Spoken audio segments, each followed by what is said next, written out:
Republican गट, विविध राजकीय गट, विविध सामाजिक संघटना, कामगार संघटना यांच्या संयुक्तपणे हा रिपब्लिकन लोकशाही मोर्चा स्थापन करण्यात आलेला आहे।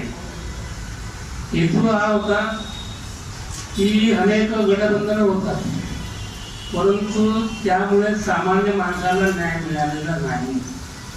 ही उच्च वर्गाचे गठबंधन होत आहेत आणि उच्च वर्गासाठीच न्याय देण्यात येतो।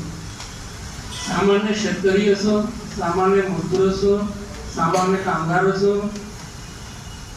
यांच्यासाठी कुठल्याही प्रकारचे शासनातर्फे कुठल्याही प्रकारचा न्याय दिला जात नाही।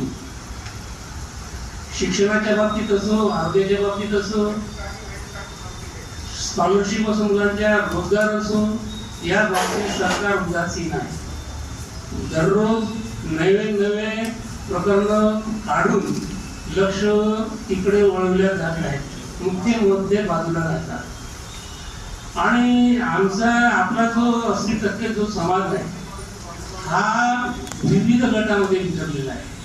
मग ते ओबीसीची संघटना असो, शेड्यूल कास्टच्या संघटना असो, शेड्यूल ट्राईबच्या संघटना असो, का अल्पसंख्याकच्या संघटना असो, हा सर्व समूह जर एक आला तर एक पॉलिटिकल पॉवर आपण इस्टॅब्लिश करू शकतो। हा आमचा प्रयास आहे।